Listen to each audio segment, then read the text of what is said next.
How much do you know about brain or organ donations? Not really something that I've thought about a lot. Have you? Well, this gentleman had some things to say about it, particularly brain donations and the real meaning and purpose for it. I thought we'd have a little educational journey on this one. So do me a solid, lace your boots and tap in. We got some stuff to talk about here. You need people like me.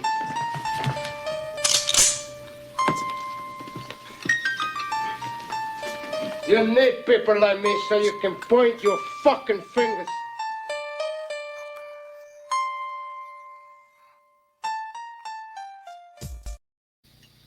The first thing I'm going to do is show you this clip. You tell me what you believe to be real or fake here. Do you have any stories? Anything that could help somebody else that might be making a life threatening or life changing decision for someone who might be suffering from dementia or some form of disease or illness that might be affecting the brain? This particular piece will be of some interest to somebody. And then I'm going to follow it up with a little bit of backstory for those who are not really familiar with actual brain donations itself. Let's get into it. Brain death is a lie. So people don't even realize it's a lie anymore. But it's been a lie from the beginning, continues to be a lie.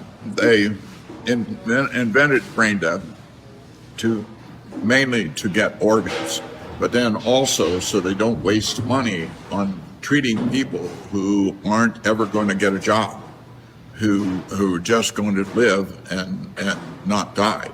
And so to see what brain death is, it's primarily a way to get organs. You cannot get any organs from a cadaver. Every organ that's transplanted is a healthy organ, and you can only get healthy organs from living persons. You cannot get any organs for transplant from a cadaver. The things I'm telling you is that you are not allowed to hear, because if you hear it, you will be upset, as all three of you are upset. And rightly so, you should be upset. Whose organs do they want? Certainly from all children, but especially the people who are 16 to 30. And their life is in jeopardy. If they're unconscious and on a ventilator, they're going to get their organs. Everybody who's called brain dead has a beating heart, circulation, and respiration. If they didn't have that, you wouldn't have to call them brain dead. You could call them dead. Now, what I found interesting about that is, I've always been told when you're brain dead, there's just no coming back for you. You can spend the rest of your life on a ventilator,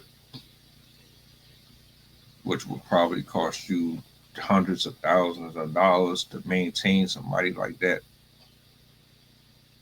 or pull the plug. I didn't realize that there was another way. I didn't even realize that there was a fake or a false narrative around being actually brain dead. We would actually need to see some physical evidence of that, though. That's why I say, y'all tell me what you determine from this.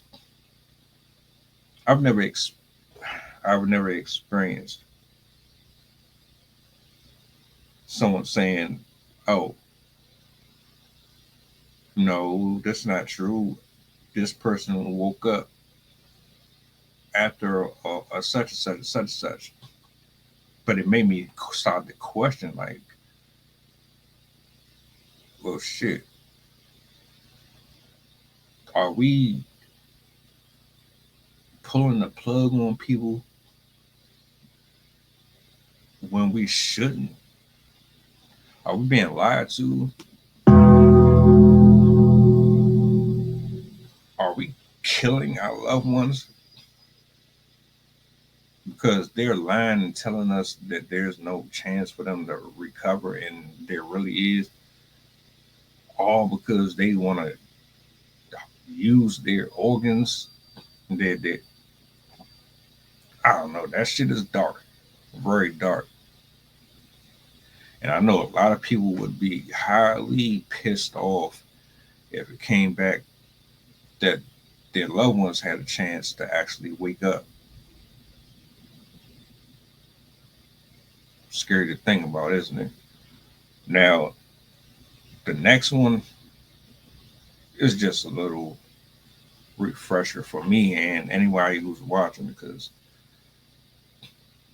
like I said, I never invested that much in this, but I wanted to do this, right? Let's talk about this for a second. I'm curious. I want to know what this is about, and I'm sure you do too. So let's go over just some of this stuff, right? Let me see.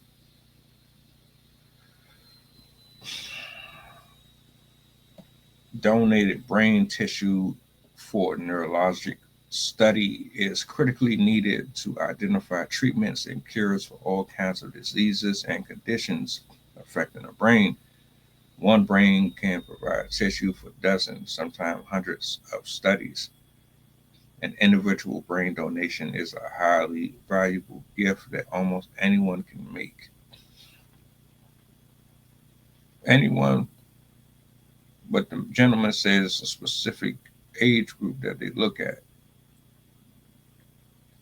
Now, what they're saying here in this is that they treat you, they do things that are supposed to prevent or give answers to unlocking cures for brain tumors and things that cause you to lose memory and stuff like that. That's basically what I'm getting from this. Now, let's scroll down a little bit further. Brain donations do not include brain donation, or organ donation does not include brain donation. Just because you've elected to be an organ donor does not mean you're going to be a brain donor. Separate arrangements need to be made. Hmm. What's the difference? I'm just curious. Because if the brain is an organ, why would the organ not be included? Uh, let's see here. What do we have here? Body donations. It's not the same as brain donations. Anatomical body donation does not mean your brain will be used for neurological research. Again, separate arrangements must be made.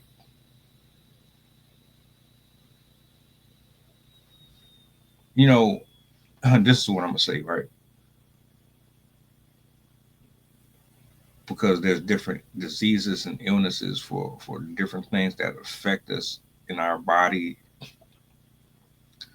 You might need a kidney for this, or you may need. I understand that. How do you feel about donating in general your organs or just giving your body over to science? Something just feels weird about that. I never felt comfortable about it. Let me see what we got here. Healthy brains are needed too. Disease brains are not the only ones needed. So called control brains are necessary in every single study. Mm.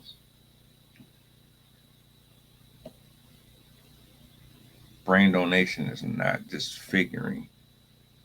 An open casket is still an option. I'm sure. There are no additional costs to family. Donating your brain to the NAHMBB comes with no monetary cost. So why wouldn't it? Why wouldn't it? You can give your entire life to the government. You can give your entire life to your job. But when it's all said and done, if they want to harvest your body and use your toes and your fingers and shit like that, oh no, we don't. You don't have to pay us for this. You've already done more than enough. Well, thank you. Let me know in the comment section what y'all thought about this video. Did that help any? Did you see anything weird here? Anything that would raise flags and make you look at your doctors and physicians differently? Would you challenge this? I think it's fair. I think it's reasonable to look into.